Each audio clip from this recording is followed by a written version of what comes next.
And now, Lifestyles Unlimited presents the Real Estate Investor Radio Show. Over the next hour, we unfold your map to financial freedom. You'll learn how to retire through investing in single family and multifamily real estate. You'll learn how to create cash flow and build wealth so you can have the time and money to live the lifestyle you want. Welcome to the Lifestyles Unlimited Real Estate Investor Radio Show. I'm Mike Harrison, and as always, we're working on your financial freedom. It's my privilege to be joining you today. Well, 2022 is gone. We're into 2023.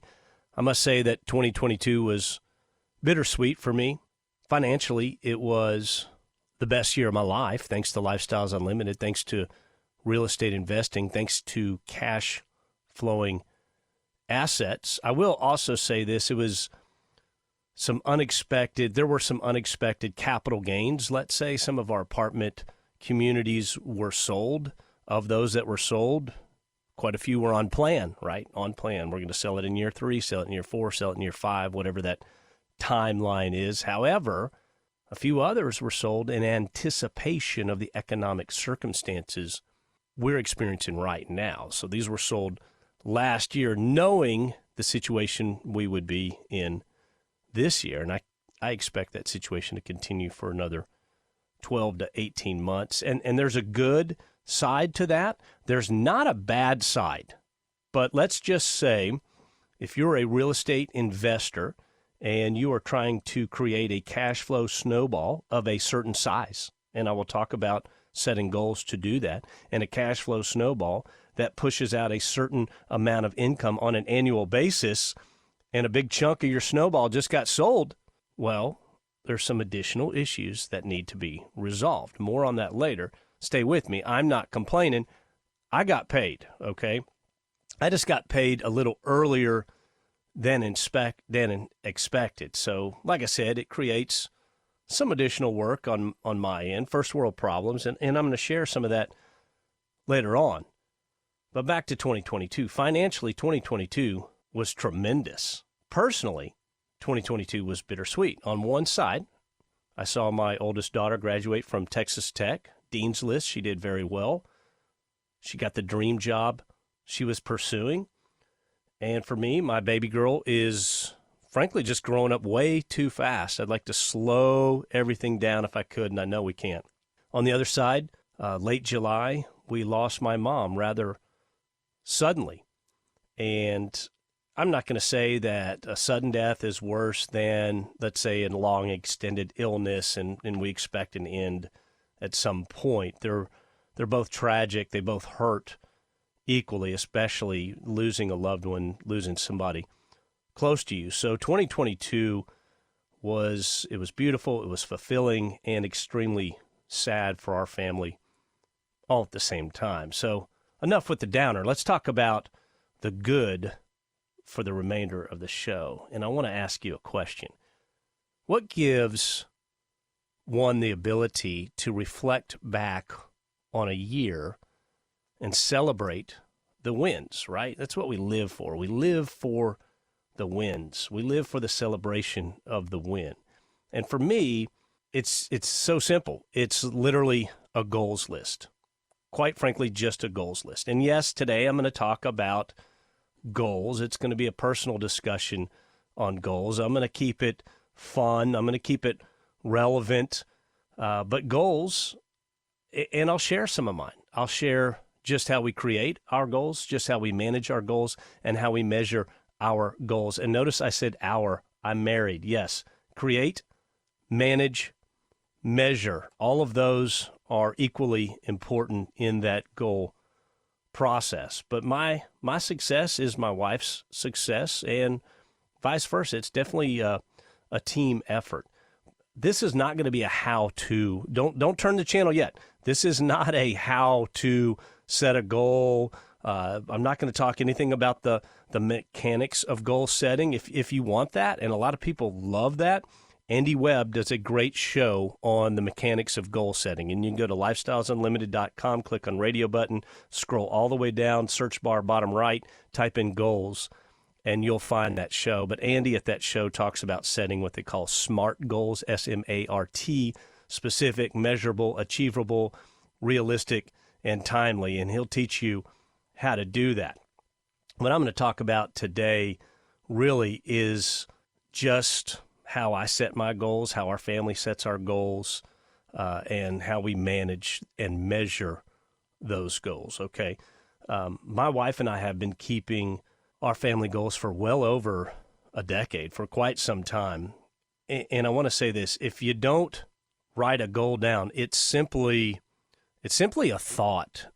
You write them down at the end of the year, and we don't do resolutions, by the way, but you write it down at the end of the year that you're closing out after you reflect on the goal sheet for the previous year. You follow me? In our household, we have a goals folder. It's literally a red folder, and it says goals, right? That's how simple. Black Sharpie goals. And it sits in our kitchen. Our kitchen really is command central for our family. It's a big open area. On one side, it opens to our living room where our TV and sitting area is. On the other side, it opens to a dining area. On the back side, it comes around, and there's a desk kind of there in the back corner, and homework station, computer, that sort of thing. And that's the business side of the house, right? That's where you have the drawer that has everything. That's where the phone charger goes. That's where the car keys goes. That's where the purse is. Everybody has that spot in their home, and it's an important spot. For us, that's where the goals folder is, and it's prominent. So we write our goals, and I do a one-page for 2023. It says 2023 at the top. Sit down with my wife, and we have some that carry over from 2022. We have some that we repeat each and every year. We put that on, and it's simple, and we just list them all out. Now, I take that page for 2023, and I clip it to the stack of all the other years. They're clipped to the back. Why? Because I may want to go back and look at 2014 and say, hey, how many goals did we write? How many did we hit? How many of those are relevant today? And sometimes it's just fun to have a little chuckle and go, wow, we didn't realize that we could do so much better than that. But it's kind of neat to see where you are. Now, we do measure our goals, and I put a score on them. So I score it, right? Good, bad, ugly, essentially. I don't do it like that, but we do score it and we do rate it. I'll give you an example. 2011, we wrote down 20 goals. I hit 9 out of the 20. 2022, we wrote down 51 goals, and we hit 18 out of 51. And you may be saying, my gosh, Harrison, you didn't even try. That is not true. If you saw my goal list, you would understand. Some of these are pretty high up there. And if we don't hit it, sometimes we get very close to it, but close doesn't count, right? Close only works with hand grenades, I guess. So some of the goals that you may have in progress, yeah, close works in horseshoes and hand grenades. I was trying to think of that, but it doesn't count as a win. You either do it or you don't. Did we do this? Yes, no, check, and then move on to the next one. And the interesting thing for us is to see how that goal count has increased over the years. Just of note, I think when you get into it, you're going to get inspired, and you'll probably get a little more aggressive. And you're like, nah, we can do this. But goals are personal. We look to achieve 50% of the goals. You may want to be harder on yourself. But like I said, some of the goals we set in this household are fairly ambitious. The important thing I want you to take away from this, okay, they're personal. So how you do it doesn't matter. Just do it. Maybe you want to do it on a computer. Like I said, I do it the old-fashioned way, piece of paper in a folder, okay? However you do it, that's fine. I'm not talking about that. I'm talking about set the goals, review your goals. Okay, so in our house, my wife and I actually have a goals meeting once a month, and it might be cocktails out on the patio, and we pull the goal sheet out and talk about where we are. What's our progress? Are we working to make this happen? Is this goal relevant anymore? A lot of times it might be going out to dinner and reviewing them, but it accomplishes two things, right? One, it gives us time alone time we can share and reflect. And two, we're mixing in a goal discussion. So kill two birds with one stone right there. Now, another thing we do is we put our goals into categories, and you might want to do the same. So yes, I have a real estate investing category. I have a financial category. I obviously have a lifestyle category. It's not the money, it's the lifestyle. That's not just a saying. That's why we're doing all this, okay? So within that lifestyles category, I got family, I got vacation, I have relationship goals in there. There are sporting events that our family likes to go to, and those are not cheap, okay? We want to go see a college football game. There's some planning. There's some hotels. There's some travel in that. If I want to go on a fishing trip with my son and some of his friends or my stepbrother or what have you, my in-laws, if I want to go hunting, we put that down. Those things need to be planned. Yes, there's a health goal in there. There's several health goals. And then I have a whole section that's home improvement. And I'll tell you right now, and there's shows on this, you can debate me later, your home is not an investment, friends. It's not an investment. I have 3 air conditioners. One of the things I need to start doing is replacing those one at a time. Not that they're bad, they're old. I want to replace them on my terms, not in July when it's 175 degrees in Dallas-Fort Worth and the AC guy is as busy as he's ever been and he can't get to me for 5 days. So yeah, that takes planning. Exterior paint for the house, water heaters. Maybe you want to remodel a room. We try to remodel one room each year. Sometimes we hit that. Sometimes we don't. Carpet. The reason we list these out, can I pay for some of these right now?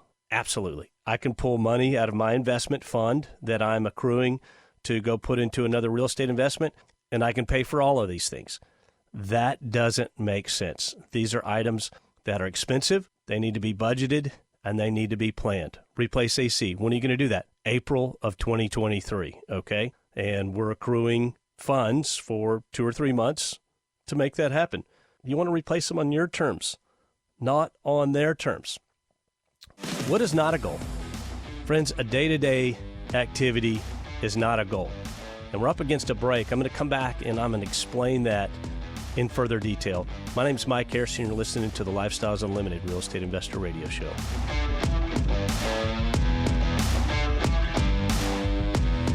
Got questions? Call Lifestyles Unlimited at 855-497-4335. The Real Estate Investor Radio Show continues next. Lifestyles Unlimited members share their stories and strategies for success at case study events. If you got laid off tomorrow, what would you do? Would you have to be working at McDonald's or wait to try and find another job with the downsizing the economy? Kept on coming to meetings, even with David Fisher online and stuff like that, but still we just like, we need to make the jump. So we kept praying for time to get this job done, to be able to find the properties. How do we find the properties? How do you find the time?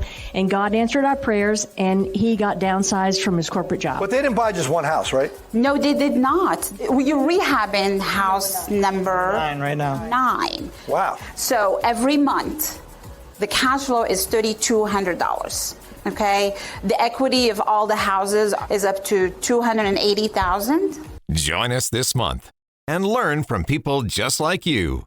Check in-person and online dates at lukstudy.com. Once again, that's lukstudy.com.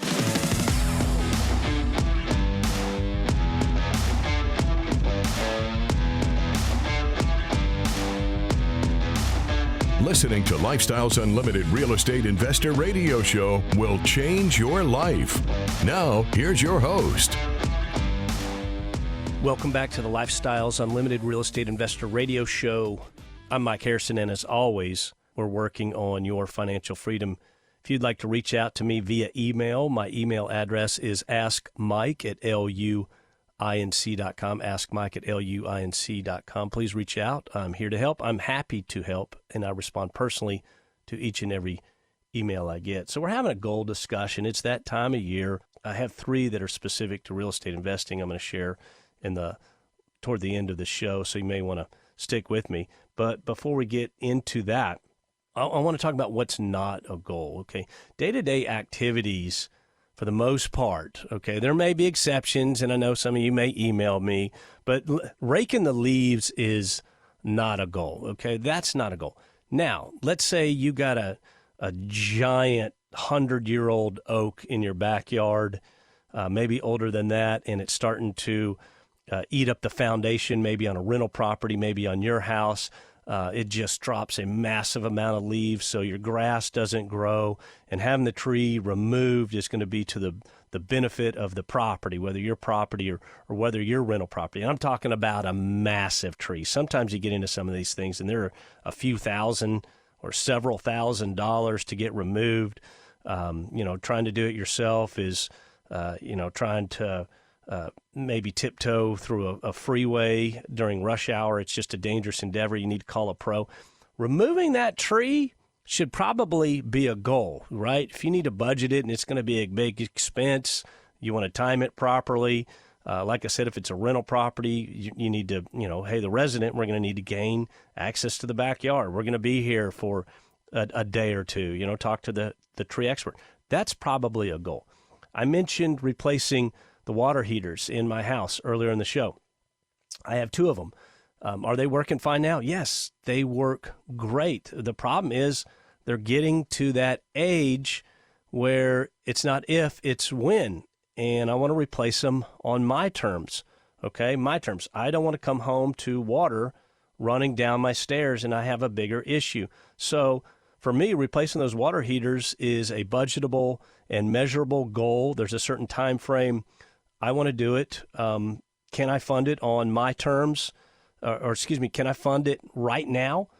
Yeah, I could do it. I'm not going to dig into my emergency fund. I'm not going to dig into my next investment fund. I do have those 2 funds, and I feed those to a certain level. Emergency funds are for just that. Let's say I come home tomorrow and the hot water heater is out. Whether there's damage to the house or not, it's out. And that's an emergency. They need to be replaced immediately. I'm not going to count that as a goal because it didn't happen according to my plan and my budget. It would eat funds that I didn't want to eat at that time. I'm picky. Maybe that's a goal for you. Like I said, these are personal. I don't consider a right or wrong way, but I do consider day-to-day necessary life items typically not a goal. Another not a goal is read more. That's too generic. Again, you can make that a goal for you, but why not put down read 10 books and list the 10 books you want to read, and then take it one step further and list 3 books a quarter that you want to read. And that's 12 books. So maybe you get 12, maybe you get 8. But I think that's a little better than just, I'd like to read more. I don't consider that a specific goal. Let's look at real estate goals. Let's say you have a goal, and this is a great goal. This was one of my goals at one time. Buy another rental property. And then what is that going to take? For me, once I was educated and already owning and managing properties, once I had several, it was finances. It was accruing enough money to have that next down payment for the next rental property. So if buy one rent home is your goal, maybe really more specific might be accrue $40,000 so that I can invest the next rent home. So you kind of see what you have to do. I've been there. At one time, my goal was to buy toward the end there 5 in 1 year. And that was great, but we had to work up to that point. Okay. So, and these were written down. If I don't write them down, then it's just a wandering thought, right? I'd love to buy another rent home. Write it down. Write down what it's going to take. Keep it in front of you. Did you do something by the end of January? Are you on progress to buy that one rental property? Have you set money aside? Do you have maybe that separate? I do a lot of online banking, so I can easily just pull up and open a savings account literally within about 10 minutes, and I can start pushing funds into there on a monthly basis. And once it hits a number that potentially gives me the ability to shop for another property, it's real easy to just see. It's right there on the screen. Now, in our household, some of our goals that we set that are specific each and every year. Here's a big one. zero consumer debt, except for my mortgage, okay? And many of you may be saying, you're a little more financially advanced than some other folks, and you're probably thinking in your mind, listening to me right now, well, Harrison, that's silly. Zero consumer debt is just smart. That's not a goal. Well, it's so important, and everybody should strive for zero consumer debt. Just my opinion, maybe some 0% interest or sub 1% interest is good for you, but I think zero consumer debt is just smart. Therefore, we write it down, and if we write it down, we live it. Like I said, my wife and I, we have time each month, just a couple hours, but it's our time really to visit, have a few cocktails, or maybe go out to eat, and then look our goals over. Are they still relevant? Is this something we still want to do? Can we do this? Can we do it next week? Let's do that Saturday. Let's knock it off Saturday. Okay, let's do it. There's been a lot of discussion like that. So it's important. Put them in a spot where you can review them. Don't bury them. Don't hide them. Share them, and then check that sucker off when you accomplish it. Celebrate the win. That's the fun part of it, right? You're going to grind it out and you're going to do something. Celebrate it, and then grade yourself at the end of the year, carry it over, and do it again. Now, I'd mentioned specific real estate investing goals. I have 3. Here they are. 1, I have a goal to invest a certain amount for the year. Now, this isn't my total. Okay, we'll get to that. But I may say in 2023, I want to put X, fill in the blank with whatever that number is, into cash flowing real estate. All right. Everyone's going to have a different number. All right. And be it's okay. Be audacious. Don't pick a number that you can achieve, but pick a number that if you work hard at it, you can achieve it, all right? Don't be unrealistic here. So I have that goal, right? You either hit it, yes or no. 2022, we doubled what I had down. That's what an incredible year 2022 was. Now, there's some reasons for that. You may want to go back to that first segment. We did have some apartment communities sell maybe ahead of plan, and we got paid. Now, my second goal is the amount of annual cash flow I look to achieve, all right? How much cash flow do I expect my total invested to pay me, right? Total invested times a percentage. Maybe that number's, and I'm just looking at cash flow. I'm not looking at refinances. I'm not looking at capital gains. What is that cash flow that I look to achieve? And it's as a percentage of that total investing. I did not achieve that goal this year, okay? I had a number written down, and we didn't hit it. Why? Because the apartment communities that sold ahead of time were cash flowing communities. The ones that were on plan, on track to sell, were cash flowing communities. And there's a it's all good, okay? Let me just say it's all good. Here's $150,000 from your $75,000 investment. I'm just pulling these numbers out of midair, and it was paying you, let's say, $7,500 a year in cash flow, right? A 10% cash-on-cash return. First world problems. What do I not have? What I don't have is the $7,500 per year cash flow. That went away. Did they give me $150,000? Yes. Okay. Now that's great. It's awesome. You're now $75,000 wealthier than you were before, right? You had your initial 75, and it paid you 100% return over a certain amount of time. Now you have 150. Your net worth grew. That's a good thing. But now what we have to do, right? My cash flow decreased in 2022. It didn't decrease. It didn't hit the amount that I wanted, if that makes sense, right? That I had set as my goal. I wanted to grow at a certain percentage, and because some of these early sales, we were just below that. And so I have that lost cash flow. I need to take that money that I received from the sale of the home, and I need to redeploy that into the cash flow snowball. So instead of I had a cash flow snowball worth X, it's sold. It's less, $75,000 less. Now I put $150 back in it. I netted. I'm a positive $75,000. So the cash flow snowball grew at $75,000. But what else happens? And this is just passive investing. Okay, you can do this with houses. You can do it with apartment communities. But this is just the amount that I specifically like to have in apartment communities invested. So my total invested, which is goal number 3, total invested in all real estate. That includes houses, apartments. That includes passive investing. Everything that I have invested in cash flow, in cash flowing real estate assets, is a goal for me. So that portion grew, right? I got 150 back. I deployed that. I'm plus 75. But my cash flow, it's going to take a while to get started, okay? These investments don't cash flow immediately.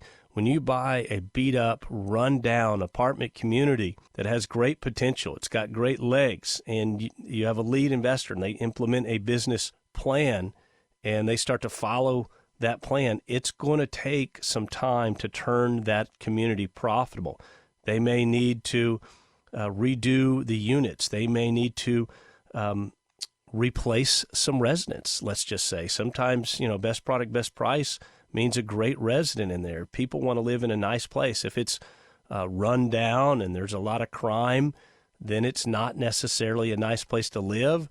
A lot of people probably weren't paying their rent on time or paying their rent at all. So it may take a year. It may take 2 years for that to change. So because of that, I had a lot of cash flowing real estate sell in 2022, created an incredible return, incredible capital gains. Like I said, no complaints, but I need to redeploy that money to build my cash flow back up, right? I need to build that cash flow back up. Let's go back to that first goal I had. So my 3 goals: goal amount of dollars invested for the year. Number 2 is amount of annual cash flow I look to achieve for the year as a percentage and as a number. And then number 3 is dollar invested in real estate, and that's an all-in number. Okay, it's different than number 1. It's an all-in number. I want that to grow. Going back to that goal invested for the year. Let's say you have a goal to invest $200,000 in 2023. You spend $100,000 and you buy 3 houses and you invest $50,000 each in 2 passive communities. Then your goal's achieved. You have hit that first goal.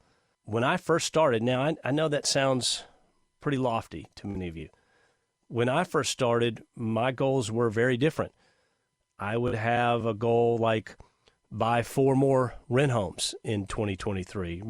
Actually, it's back then, but if you're writing them today, buy 4 more rent homes in 2023, or invest in 6 passive deals, stuff like that. So back when I first started, I didn't necessarily have a number deployed. Like I said, deployed $200,000.